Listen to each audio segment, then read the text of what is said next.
आज फिर तुम पर प्यार आया है। एपिसोड 11।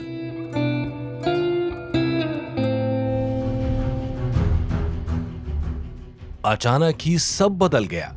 बैग खोने से भी बड़ा झटका राहुल को लगा। सूटकेस खोने और बैग खोते वक्त राहुल को उम्मीद थी रिजॉर्ट पहुंचकर वो सब ठीक कर लेगा, लेकिन होटल के सामने पुलिस की गाड़ियां खड़ी थीं और रिसेप्शन पर पुलिसकर्मी चहलकदमी करते नजर आ रहे थे। राहुल के पैर ठिठक गए। बाहर वाले गेट से गाड़ियां तेज रफ्तार में उसके पास से गुजर रही थीं। राहुल अब भी वहीं खड़ा गाड़ियों को रिजॉर्ट की तरफ जाते हुए देख रहा था। इतने में राहुल ने देखा सामने से दो पुलिस वाले रिसेप्शन से निकले और उसकी तरफ बढ़ चले। राहुल तुरंत मुड़ा और उसने रिजॉर्ट से बाहर की तरफ चलना शुरू कर दिया। पुलिस वाले भी गेट की तरफ ही आ रहे थे। राहुल ने एक दो बार मुड़कर देखा और अपने कदमों की रफ्तार तेज कर दी। राहुल ने देखा तो पुलिस वालों के कदम भी तेज हो गए थे। राहुल जानता था जिस तरह के आरोप उस पर लगे हैं उसमें पकड़े जाने पर लंबे वक्त तक जेल से निकलना संभव नहीं होगा। इसीलिए भलाई इसी में थी कि वो कानून के हाथों से दूर रहकर कानूनी लड़ाई लड़े। राहुल तेजी से गेट से बाहर निकलकर पहाड़ के साथ साथ चलती सड़क पर तेज कदमों से चलता रहा। कुछ ही देरी में उसके सामने अजय वाला होटल भी आ गया।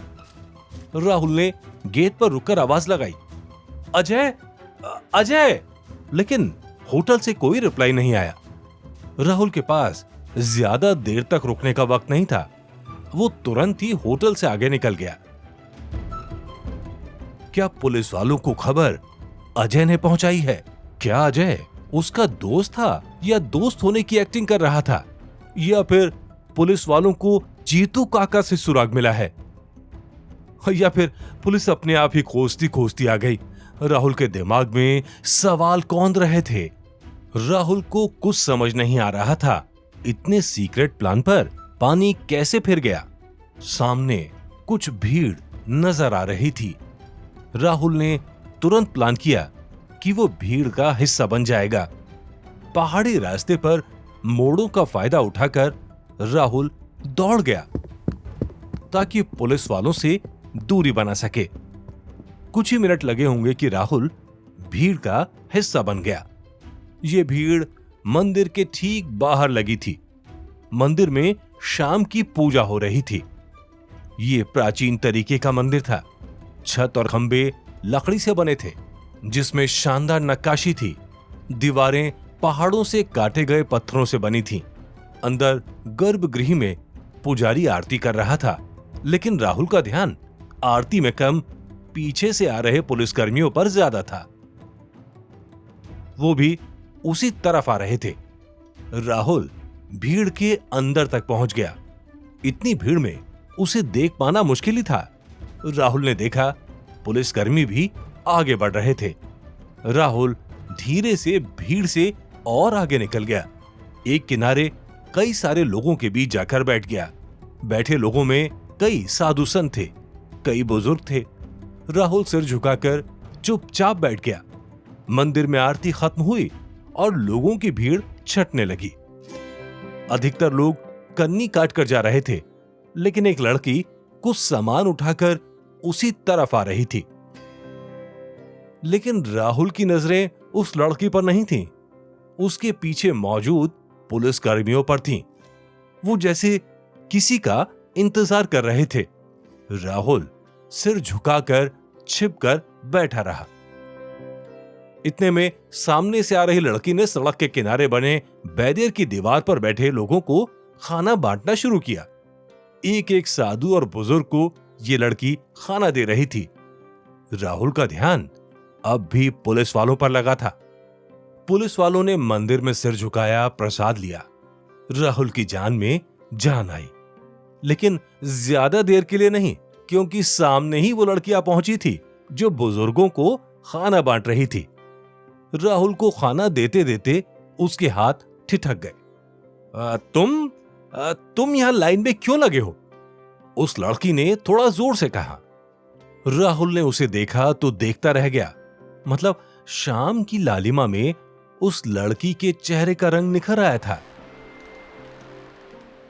हल्की हवा में उसके बाल हिल रहे थे। चेहरे पर मासूमियत थी, लेकिन जिसे अभी तो उसके गुस्से ने दबा रखा था। हल्के गुस्से में उसकी आंखें थोड़ा और बड़ी हो गई। वो लड़की उसे ही घूर रही थी। राहुल हैरानी के साथ उसे ही देख रहा था। कुछ देर के लिए वो लड़की की खूबसूरती में खो गया। "हाँ हाँ, तुमसे ही बात कर रही हूं। अच्छे भले हो, हट्टे कट्टे हो, जवान हो, फिर भी क्यों मांग रहे हो?" लड़की ने गुस्से से कहा। राहुल ने अब अपने आसपास ध्यान दिया। उसके आसपास साधु संत थे या बुजुर्ग थे जो भिक्षा के लिए ही खड़े थे। राहुल को बहुत शर्म आई। शर्म इसलिए और बढ़ गई क्योंकि राहुल उस लड़की की खूबसूरती में इतना खोया था कि कुछ जवाब भी नहीं दे पा रहा था। उस लड़की ने कोई मेकअप नहीं किया था, सिवाय आंखों पर हल्के आईलाइनर और माथे पर बिंदी के। होठ भी नेचुरली गुलाबी लिए हुए थे। राहुल मंत्र मुग्ध होकर उसी को देख रहा था। "क्या बोल नहीं सकते हो? क्या सुन नहीं सकते हो? कोई तकलीफ है?" लड़की ने हाथों से इशारा कर बोलने को कहा। राहुल की आंखें कुछ झपकी, लेकिन होश तो गायब था। मुंबई की पार्टियों में अक्सर लड़कियां उसके पीछे रहती थीं। कुछ का एटीट्यूड भी उसने देखा था, लेकिन ये कुछ अलग था। सादगी से भरा सौंदर्य। "कुछ काम करना चाहते हो? नौकरी करोगे?" लड़की जोर देकर हाथों से इशारा करते हुए पूछ रही थी। अब वो लड़की कुछ परेशान हो रही थी। सामने वाला शख्स कोई जवाब नहीं दे रहा था। चेहरे और कपड़ों से तो भले घर का लग रहा था, लेकिन भीख मांग रहा है, क्यों? "खो गए हो? घर कहां है?" लड़की उसे मंदबुद्धि समझकर सवाल किए जा रही थी। राहुल से आगे खड़ा शख्स कुछ बेचैन था। उसने राहुल को गोहनी मारी तो राहुल को कुछ होश आया। जी?" राहुल के मुंह से बस इतना ही निकला। "ओहो, बोल सकते हो। Thank God. अब बताओ, कोई दिक्कत तो नहीं है? अच्छा लो, पहले खाना खा लो, फिर बात करते हैं।" कहते हुए लड़की ने खाने का पत्तल राहुल के हाथ में थमाया और आगे बढ़ गई। बाकी लोगों को खाना देने लगी। खाना लेते लेते लोग आशीर्वाद देकर जाने लगे, लेकिन राहुल अब भी वहीं हाथों में खाने का पत्तल लिए खड़ा था। शर्म के मारे खा भी नहीं पा रहा था और लड़की के वापस आने की उम्मीद में जा भी नहीं पा रहा था।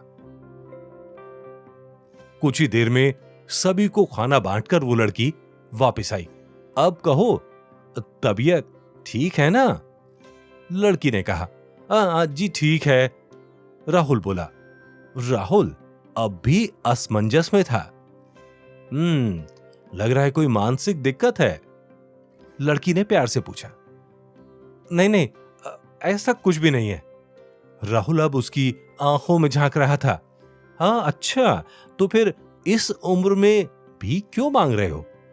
लड़की बोली। नहीं नहीं, मैं तो..." कहते कहते राहुल शर्म से लाल हो गया। "क्या बेरोजगार हो? देखो आजकल बेरोजगारी काफी बढ़ गई है। हमारा छोटा सा होटल है, काम करोगे? बोलो। सैलरी तो मैं देखो काम देखने के बाद ही दूंगी, लेकिन खाने और रहने का इंतजाम हो जाएगा। कम से कम भीख के लिए हाथ तो नहीं फैलाना पड़ेगा ना?" लड़की ने चिंता जताते हुए उसे जॉब ऑफर की। राहुल हैरानी के साथ सुन रहा था। उसकी दर्जनों कंपनियों में सैकड़ों लोग काम करते थे और अब छोटे से होटल की लड़की उसे जॉब ऑफर कर रही थी। वो ये सब बोलना चाह रहा था, लेकिन उसका मुंह सिल गया था। "बड़े घमंडी हो, जवाब तक नहीं दे रहे। नौकरी करनी है या नहीं?" लड़की ने गुस्से से पूछा। "ठीक है, नहीं बोलते तो ना बोलो, मैं इसे ना ही समझ रही हूं। ठीक है, लेकिन कल से ध्यान रखना, तुम्हें भीख नहीं मिलेगी।" कहते हुए लड़की पलटकर चल दी। 1 मिनट, राहुल ने पत्तल को किनारे की दीवार पर रखकर उसे आवाज दी, लेकिन लड़की मुड़ चुकी थी।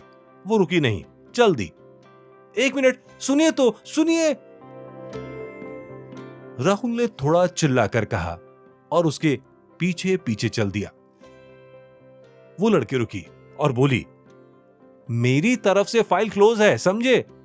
ऐसे लोग मुझे पसंद नहीं आते जो खाना छोड़ते हैं, जो जवाब नहीं देते और जो पीछे पीछे आते हैं। तुम्हारे अंदर तीनों चीजें, कहते हुए लड़की मुड़ी और चल दी। File close? क्या? राहुल के कदमों पर ब्रेक लग गया। लड़की अपने बाल ठीक करते हुए आगे बढ़ी। राहुल वहीं पीछे रह गया। राहुल के पास अब 2 रास्ते थे, या तो लड़की के पीछे जाए और अपनी गलती सुधारे, या फिर रिजॉर्ट की तरफ जाए और अपना दिन सुधारे। राहुल खड़ा खड़ा सोच रहा था, तभी उसके कंधों पर किसी ने थपथपाया। राहुल सिहर गया।